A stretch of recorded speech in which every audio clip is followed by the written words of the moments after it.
And it's not the sound of footprints or anything, but beautiful singing. And so it is really a special day for us to have the Kansas music educators here with us today. And so we're going to have them be introduced. And are you Kelly? I'm Damian Johnson. We're Damian. double booked between Okay. both sides, so Kelly's on the other side. Okay, Damian, welcome.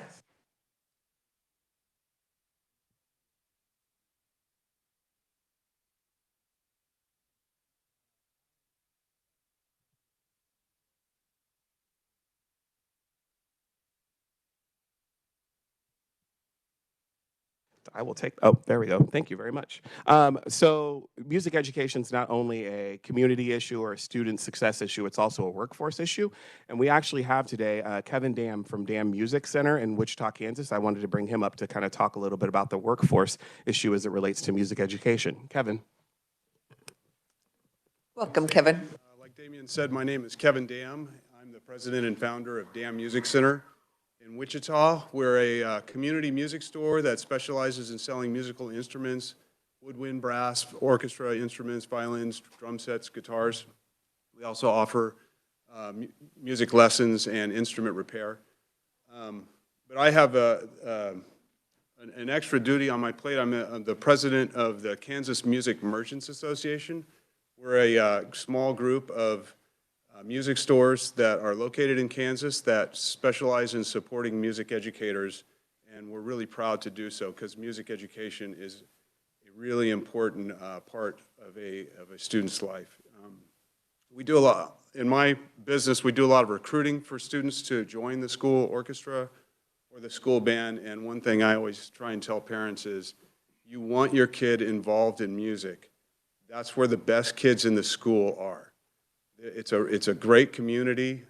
There's not too many other things in the school that kids are showing up before school to hang out with, or during school, during their planning times and so forth, their free times, and after school, and you will see that in the music department. It's a really great place to build community in the school and give kids a place where they feel like they really belong and they can learn how to create and make music, which is a beautiful thing. So, Craig, you want to come up next? So I'm going to pass it off to Craig Monteifel, the Executive Director of the Kansas Music Educators. Welcome to committee. Yeah, it's great to see everybody. Former music teacher of 29 years myself, Otis Bison in Hays, Kansas, and then I moved to the Activities Association and taught and was a administrator there for 9 years, so I see a lot of familiar faces, and I know you appreciate education and what music education does for kids. But who is KMEA? Basically, we are about 2,000 members of music teachers. Although Kansas is the 34th state of population, through our national organization, we are 8th in active members, and our collegiate is actually 5th among all states in the United States. So we're very proud of that.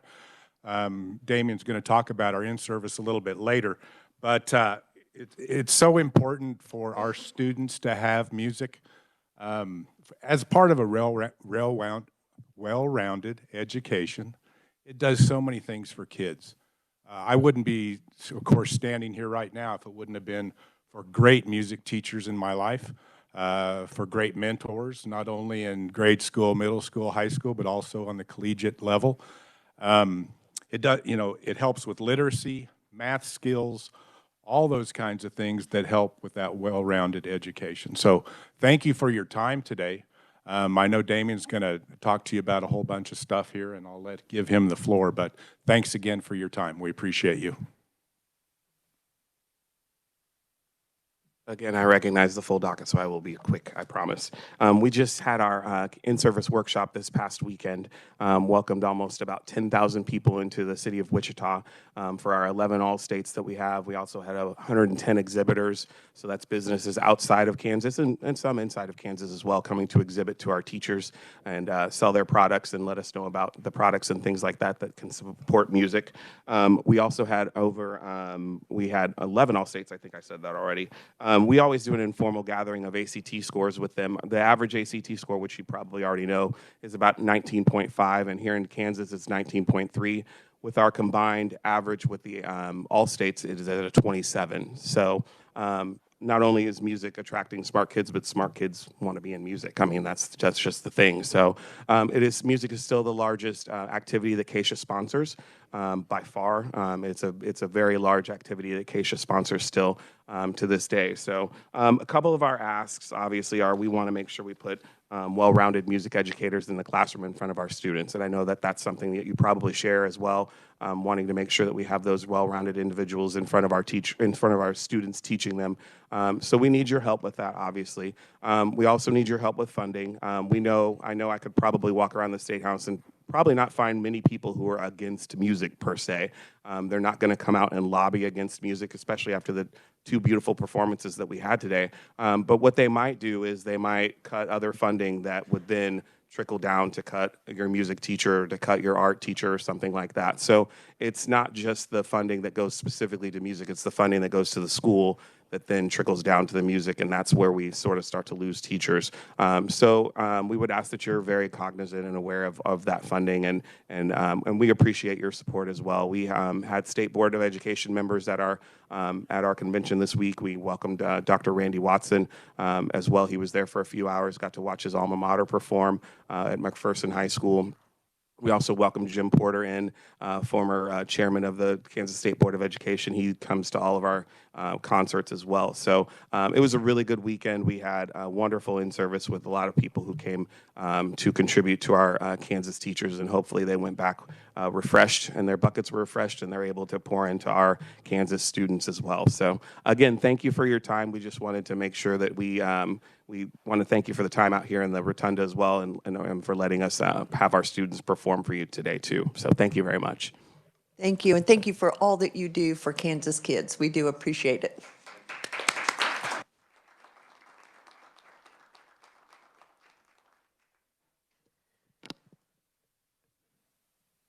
Okay.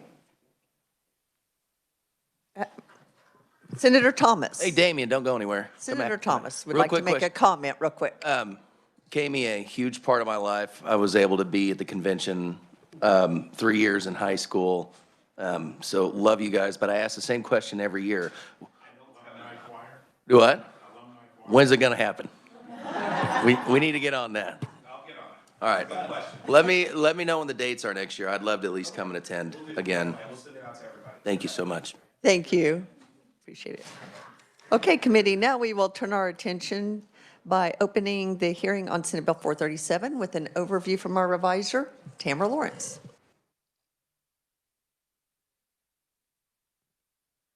Thank you, Madam Chair, and good afternoon, committee. Senate Bill 437 would establish the Technical College Funding Task Force. The task force would be composed of 15 members, including 7 members who are the presidents of the state's technical colleges or their designee, 1 member appointed by the Secretary of Commerce, and 7 members appointed by legislative leaders. The bill would require the task force to develop a pilot outcomes-based state funding model for technical colleges that aligns state investment with measurable outcome metrics, establish measurable outcome metrics for technical colleges and their impact on academic success, workforce outcomes, economic development, and community stability and revitalization, and prepare and submit a report to the legislature that would include recommendations for a pilot outcomes-based technical college funding model. The model would include recommendations for additional appropriations, that appropriations are distributed based on outcomes and across technical colleges, and align technical college funding with strategic state goals in economic development, rural revitalization, and workforce development and expansion. The model may include additional funding sources or mechanisms to enhance and stabilize existing funding to technical colleges. The bill would take effect on July 1 upon publication in the statute book, and I'll be happy to stand for questions. Committee, questions for the reviser? Senator Sykes. Yeah, is this similar? We had a similar piece of legislation either last year or 2 years ago. Is this the same? I don't think it's the same, but I will find that legislation and see if I can get a comparison. Thank you. Other questions for the reviser? Seeing none, thank you very much. We will now move to proponent testimony, and we will begin with Senator Brad Starnes from District 22, and we will allow 2.5 minutes per conferee. Welcome, Senator. Thank you, Madam Chair and committee members. I stand as a proponent of the Senate Bill 437, and you've read the outline of what the bill does and the importance of developing these type of pilot programs. As legislators, we want to show a return on investment and accountability of what our state tax dollars are doing to help fill critical need, emerging need occupations, where our graduates and credential holders gain high-wage jobs, stay in Kansas, purchase homes in Kansas, and have families in Kansas. This task force is charged with developing this pilot state funding model that aligns state investment with measurable outcome metrics, and those metrics are outlined within the testimony and within the bill. These overall align funding with state goals in economic development, rural revitalization, and workforce development.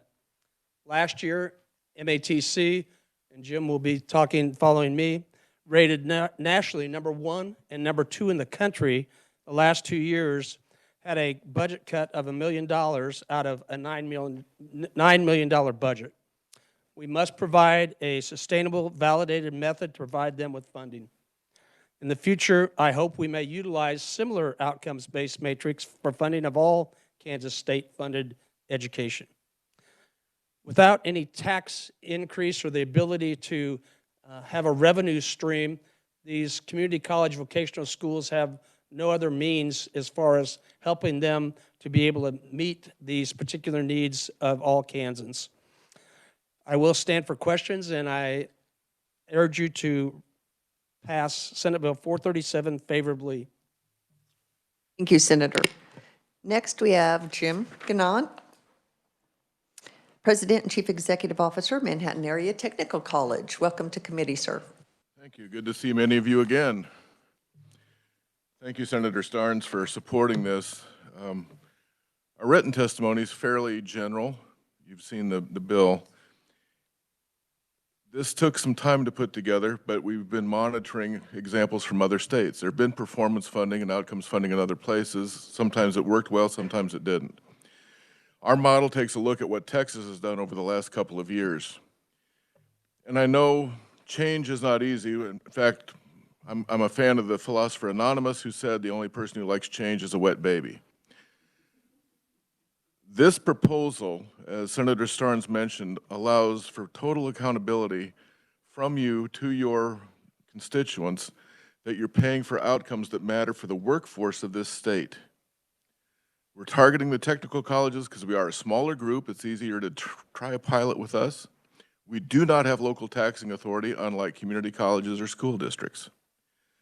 This kind of an approach allows the legislature working with us to move quickly, not just with what are essential high-demand, high-wage occupations, but also critical need and emerging things related to data centers, chip manufacturing, biosciences and biotechnology, et cetera. This model would allow working with you to help the technical colleges sustain and have the incentive to earn more funds so that we can keep moving ahead with what we do with our area employers. As an example, and I mentioned in the testimony, 5 of the 7 tech colleges were identified by the Aspen Institute as being among the top 200 two-year colleges in the nation, 5 out of 7 of us. If you look at our data through the KBOR portal, you will consistently see high graduation rates, high job placement rates, and that job placement rate is in the state. According to their last KTIP data for my institution, over 90% of my graduates stayed in the state. My graduates become not just workers, but consumers and taxpayers. I know you struggle with property tax issues, as do almost all city, county, and school boards. Again, we don't get that, but our purpose with this is to keep producing workers that are essential, that create and broaden that tax base. And with that, I'd be glad to answer any questions. Thank you. Committee, that concludes proponent testimony. What questions do we have of the proponents? Seeing none, Oh, okay. Oh, sorry. Quicker with your hands. Sorry. Senator Petty. So this question would be for Jim. And so you did mention, and I just wanted to clarify, as this bill, it does talk about funding. And so, and you did mention about how you, unlike a dedicated source of funding like community college students, so that would be potentially on the table. It's potentially on the table, yes. All right, thanks. Senator Argabright. Thank you, Madam Chair. So 2 questions, please. Who's going to identify the workforce development, the needs? Like, what areas are you going to look at, and who is going to identify those areas of needs? So the proposal asks for a representative from the State Department of Commerce so that we can work with them with their economic development priorities, looking at the occupations we need. Right now, all of our institutions, as well as the community colleges, looks at state labor data when you look at our workforce parts of our programs. We have to look ahead and seeing where are the needs for a skilled occupation requiring less than a bachelor's degree that is high wage, high demand, or critical need. Critical need, for instance, is healthcare, putting more CNAs out, and the CNAs then become PNs and RNs. So it's working with commerce data, labor data. It's not just us going, oh, we think we need this. It's looking at unfilled positions, what's emerging in each of our areas that creates economic vitality in each of the regions that we serve.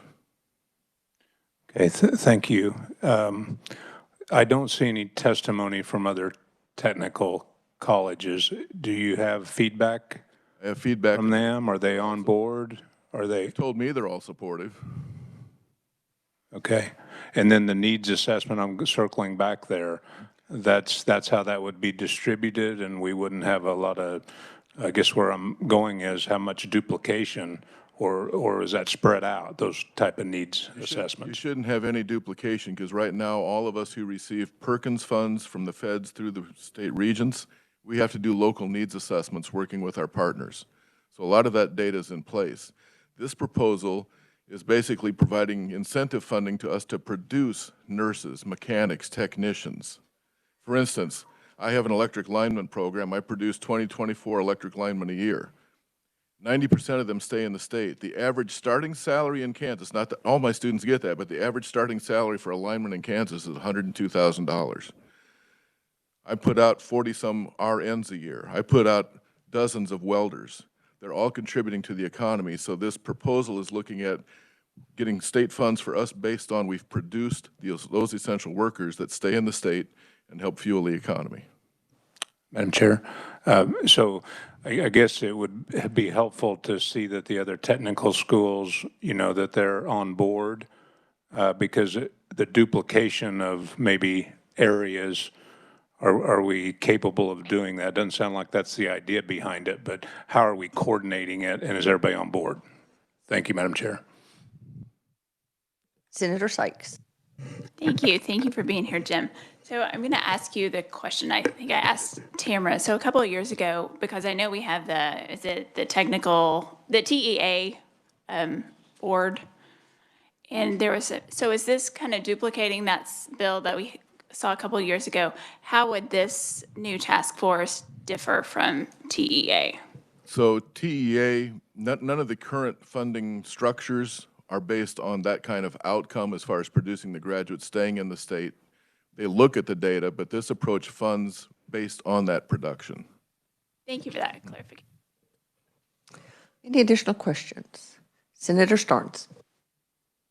Thank you, Madam Chair. And to Senator's question regarding the vocational other programs on board in the colleges, we had webinars that we hosted with all the presidents of the other vocational schools to all work together to make this type of pilot program, so what everyone was needing and wanting and would like to see. So we have had those conversations in regards to that, other than them not posting proponent testimony and things, but we did meet exclusively with them about these particular needs.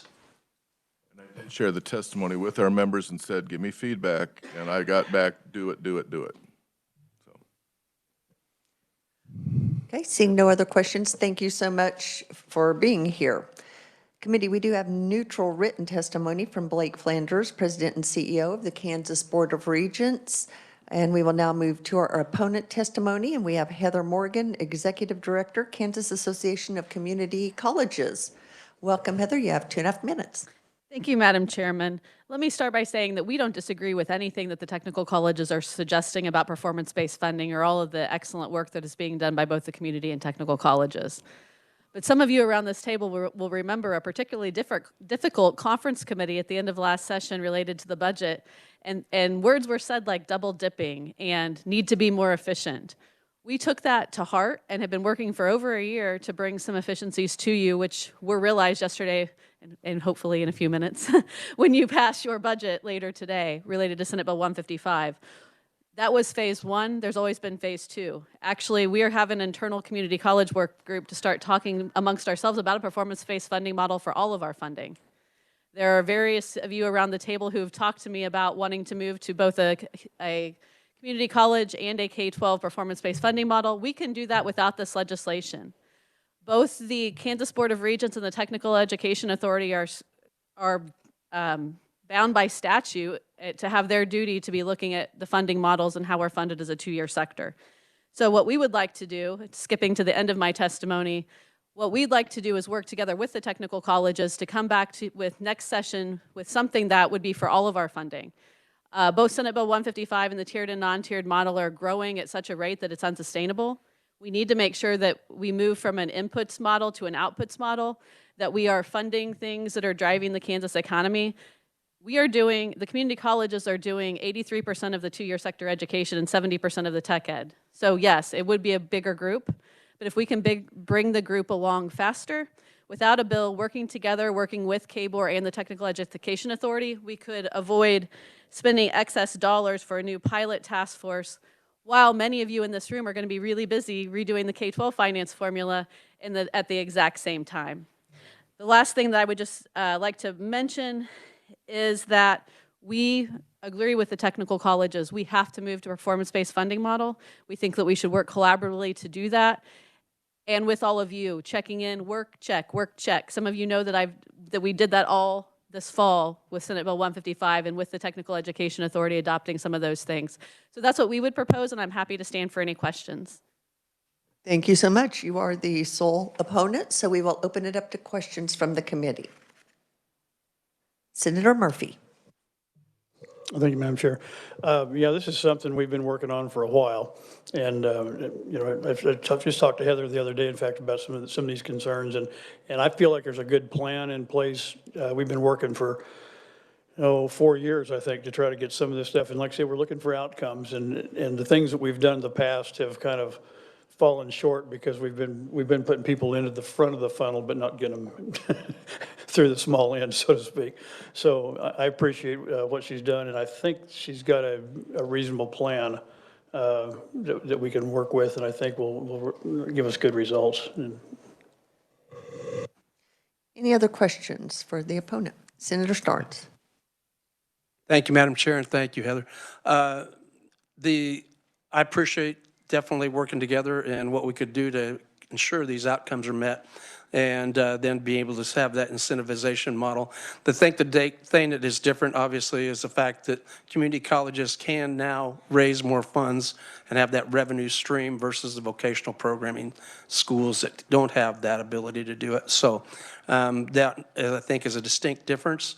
And for them to be able to have something that then shows that they can work and incentivize and be rewarded for that incentivization versus coming to ask for more tax dollars. So that's my only concern. So I appreciate that position. There are people in this building who would definitely say that we should not raise 1 penny more of tax dollars. And I will just say that the community and technical college funding model pays 2/3 for every out-district student versus the community colleges only get 1/3. And then the tech college operating grant, which gives $1 million to every technical college, was put in place additionally because they didn't have taxing authority. And if you divide the $1 million per FTE student, their technical colleges receiving more from that funding source than some of our community colleges receive from local ad valorem property taxes. So I do appreciate what you're saying. But the bottom line is we need to move to a performance-based system, and we should work together to get there. Okay, Senator Petty. Thank you, Madam Chair, and thanks, Heather, for coming forward. I would agree with Senator Murphy. I think that if we have just fragmented pieces of information, then it becomes almost looking for, does one have to pull from the other? And it's much better if it is, comes forward working as one unit. And I know that seems to be what has been, we've been trying to do for the last couple of years, so I would agree. That the Board of Regents needs to be involved as well. So, you know, the fact that we've already been making strides toward performance-based measurements is an important factor, and I would agree. I don't think that this bill will help us achieve that goal. Seeing no other questions, thank you so much for being here. Appreciate everyone being here, all of the conferees. With that, we will close the hearing on Senate Bill 437. Committee, we will now turn our attention to Working Senate Bill 302, and we will begin with a quick review of that bill from our reviser, Tamara Lawrence.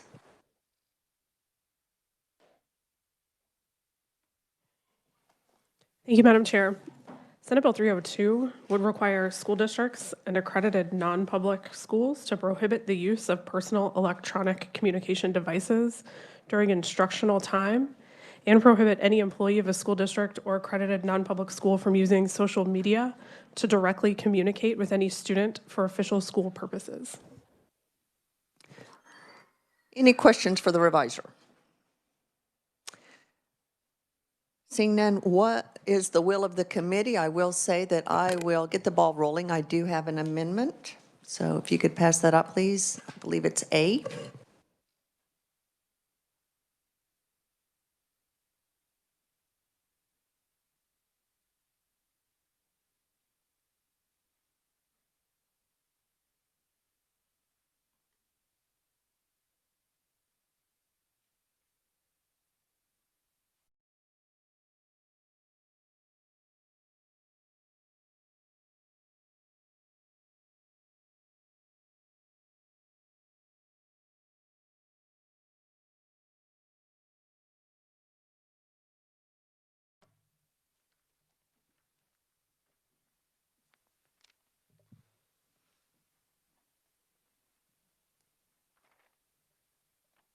Okay, does everyone have a copy of the amendment? And Tamara, if you could check me as I explain the amendment. So what this amendment does is a lot of the talk has been around this bill has been around accreditation.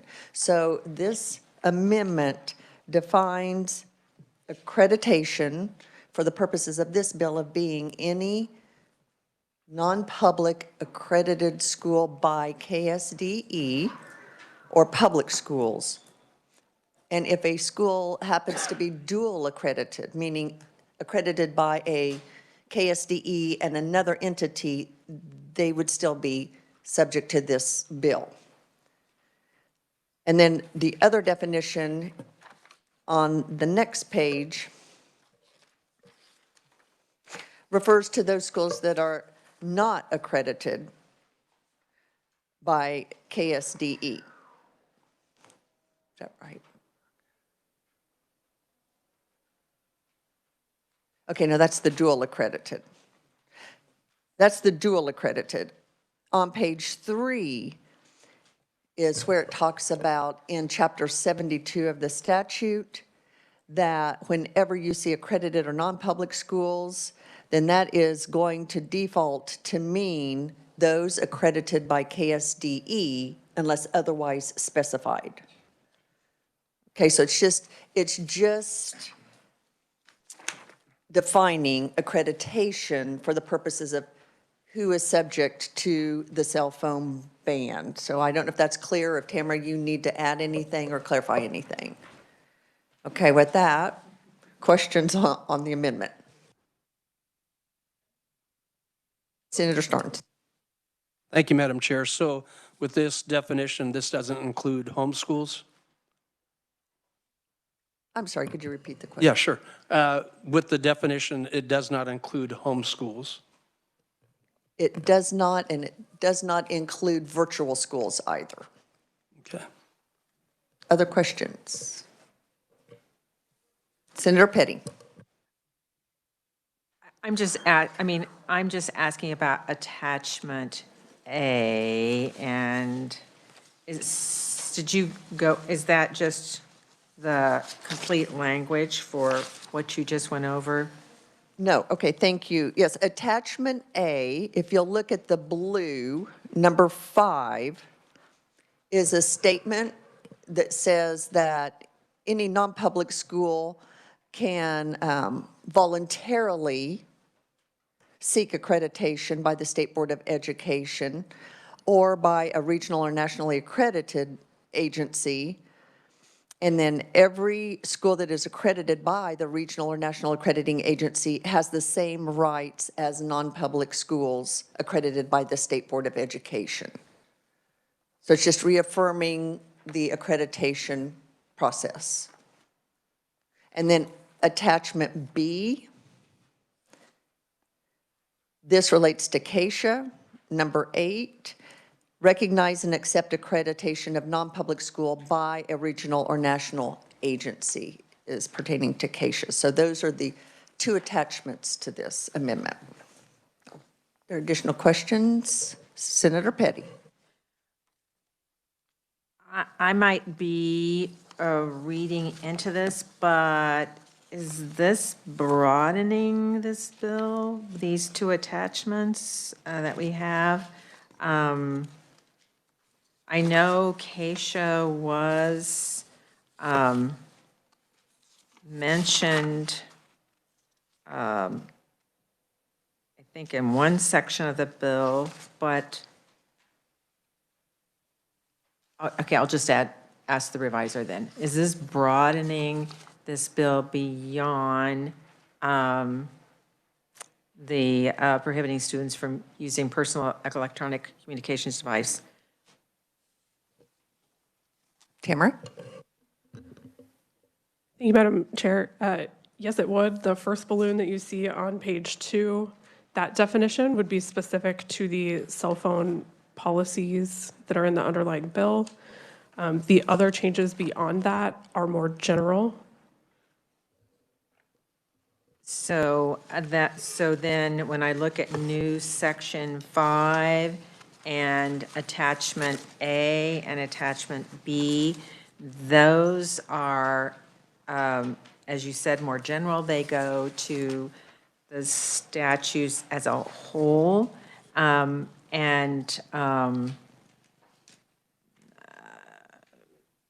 broadening that in attachment A, by broadening that definition of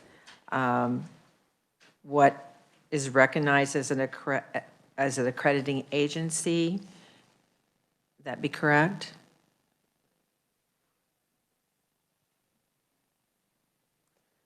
Yeah, so what you see in attachment A would be an amendment to existing law, providing that non-public schools may voluntarily seek state board accreditation or may be accredited by another entity.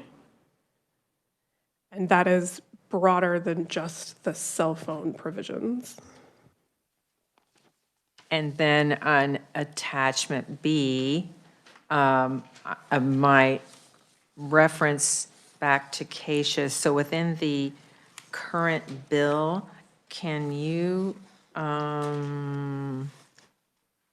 direct me to where specifically Keisha is that being, where it's mentioned in the bill?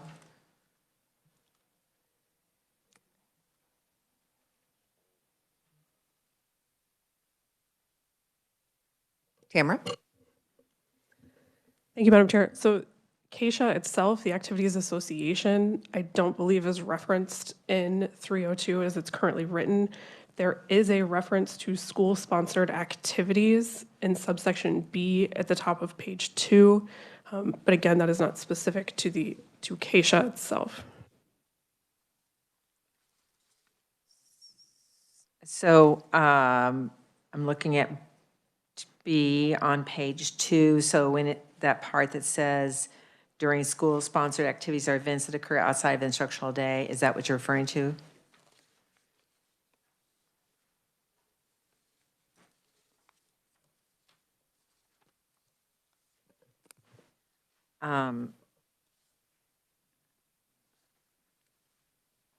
I guess I could say that I think that these, particularly attachment B, is something beyond what this bill has. And I think if we want to deal with Keisha, we should have a hearing dealing specifically with Keisha.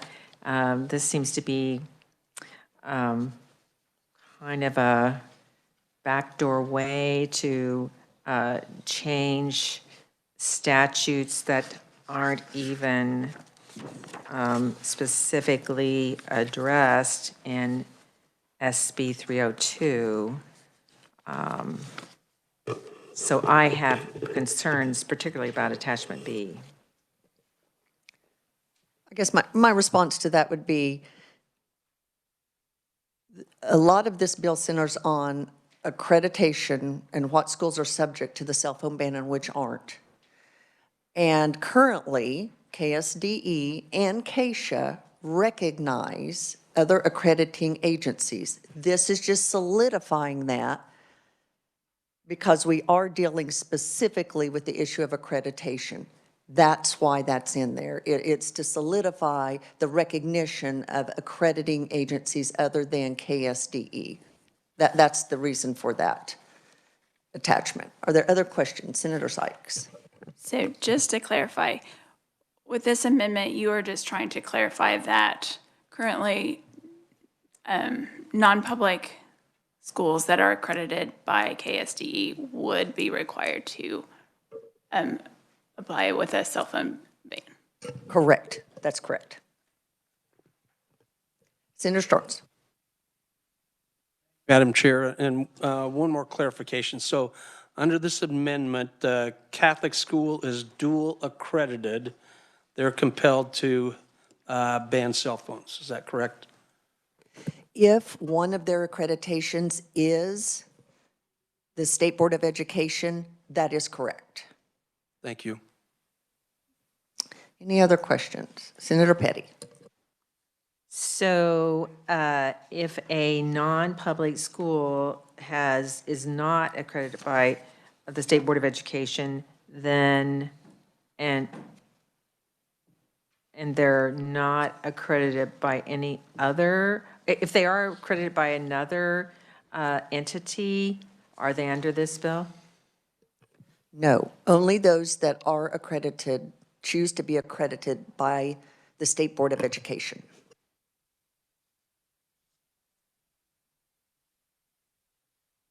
Other questions? Senator Petty. Okay, so they're not, so if it's a non-public school that's not accredited by the State Board of Education, they're not included here, but the question was asked if they're dually, then they are, correct? As long as one of those dual accreditations is by the State Board of Education, correct. But at the same time, then with the attachments, we're recognizing that the accreditation has to be accepted, particularly under attachment B, but they're not included when it comes to the cell phones. Correct. In other words, you can't discriminate against a non-KSDE accrediting body. Other questions? Seeing none, I will make a motion to move my amendment. Do I have a second? Seconded by Senator Thomas. Any further discussion? Seeing none, all in favor say aye. Aye. Opposed, no.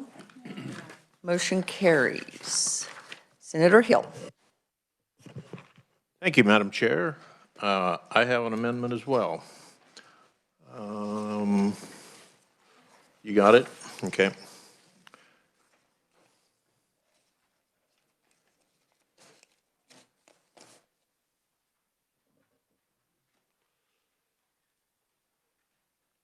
The floor is yours, Senator Hill. Okay, there's several things in this amendment that have been in response to some of the discussion that's been held over this bill. And one of the first things that you'll see on there is we use the term school day instead of instructional time, which was recommended by the Department of Education.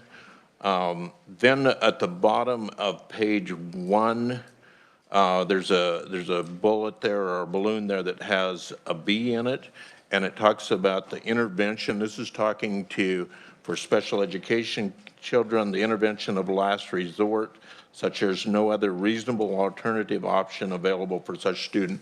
And so that speaks to the idea that if they need a cell phone for fulfillment of their IDEA, that it needs to be the last resort. It shouldn't be the first resort.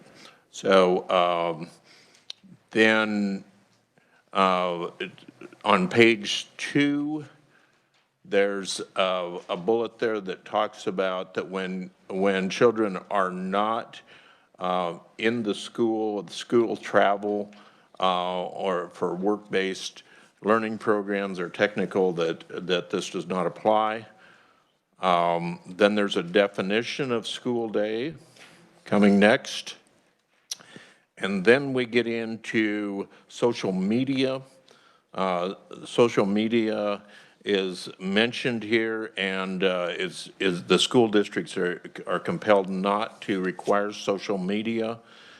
And then on the next page, page 3, you will see a definition of social media platform, and that's fairly comprehensive there.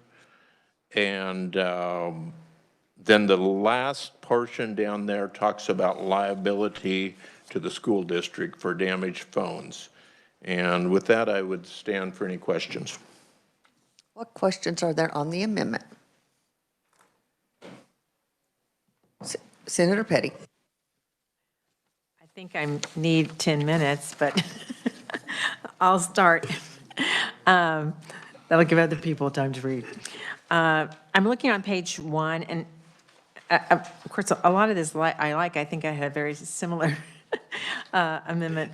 But on page 1, on line 30, as the letter B, is that a replacement of the current letter B, or is that an addition to? That is an addition to. A is required for implementation, et cetera, or approved by a licensed physician, then B follows that. The first B, the old B is struck out there, and we have a new B section. But that's kind of my question, that the language, though, that's in the old B is included with the new box. No, it's actually under the 2I there, so you have a 1I and a 2I. 504 plan is the 1I, and what was the old B is now the 2I there. Oh, okay, so there's no B? No, there is a B. Is a B, okay. But B is in the balloon. I understand. The old B is the 2I, and then there's a new B. Yes, it is. It's in addition to. Okay, that language stays. That was my first question, thank you. And the second one has to do on page 2. Could you, down in line 29, could you explain that again? You've got a that one. semicolon there and then number 2. Yeah, that one gets a little bit difficult to read, but it's number 2 is, there's a number 1 there that says privately communicating with the student, and then number 2 is, and there's an and in there, and number 2 is requiring the use of social media for any assignment or extracurricular activity. Tamara has something to add. Thank you, Madam Chair. So all of that is part of subsection A. So just kind of cutting down to what's important, it would essentially read that the school shall adopt policies and procedures to prohibit each employee from, 1, privately or directly communicating via social media, and 2, it would also prohibit employees from requiring the use of social media for any assignment or extracurricular activity. Okay, so that would, I think that would address an issue where if a coach or someone says, I'll be sending out the times for a game already on social media, that would not be possible. Okay. Thank you, that answers my question. Any other questions on the amendment? Seeing none, you may move your amendment. I move my amendment. Do we have a second? Seconded by Senator Murphy. Any further discussion? Seeing none, all in favor, say aye. Aye. Opposed, no. Motion carries. Committee, Senator Thomas. All right, I should have asked this, I was reading over this, but I'm looking at, and I apologize for this, Madam Chair. Tamara, could you help me out with here on section 2, I'm sorry, in the new amendment on page 3 where it says social media platform does not include. Under number 2, it says any platform approved by the Board of Education governing authority of an accredited non-public elementary or secondary school if such platform is owned, licensed, or contractually controlled by the school district or non-public school. So I'm trying to figure out, and anybody can chime in on this one, like what platforms the school doesn't really own or control a lot, any platforms that have to do with social media or messaging, do they? Senator Sykes. Thank you.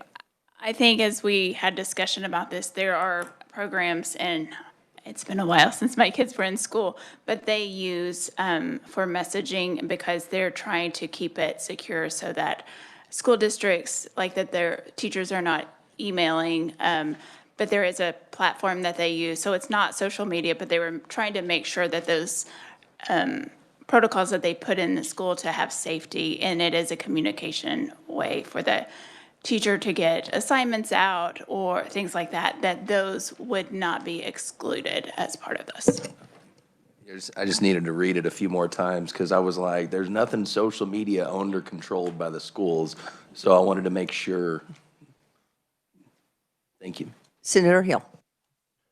Thank you, Madam Chair. And question, a good question. And I was running that through my mind too. And I think actually you could even construe that a school sponsored and maintained website would qualify as other platform. And so if the school district wanted to send out a message on a website, they would not be prohibited from doing that. Other questions? Okay, committee, what is the will of the committee? Do I have a motion? Senator Hill. Oh.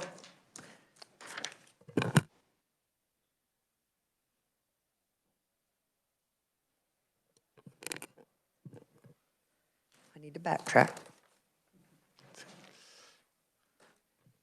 So I move that we pass Senate Bill 302 as amended and remove the contents of House Bill 2299 and insert the contents into House Bill 2299. Do I have a second? Senator Hill. Any further discussion? Seeing none, all those in favor say aye. Aye. Opposed, no. Motion carries.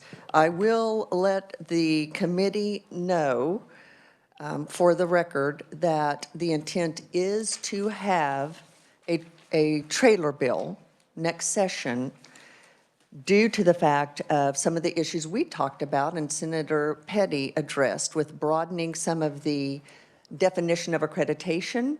There are, Tamara can tell you the exact number. I know she's worked diligently on it. I know I got a 112-page document with where this may be an issue that we have visited about, and we will have a trailer bill just to make sure if there are other statutes that we need to address, they will be addressed in a trailer bill next session. So just want to make that clear to everybody.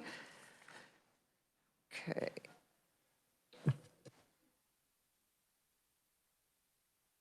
Yes, yes.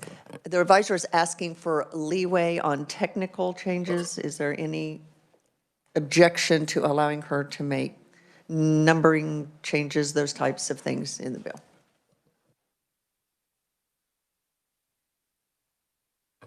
And is there any objection to putting it together as a substitute bill? Okay, seeing no objection, we will grant that for the revisor. Committee, tomorrow we do have a hearing on Senate Bill 438, and we will plan on working House Bill 2468. So please come prepared for that. Thank you for your work today.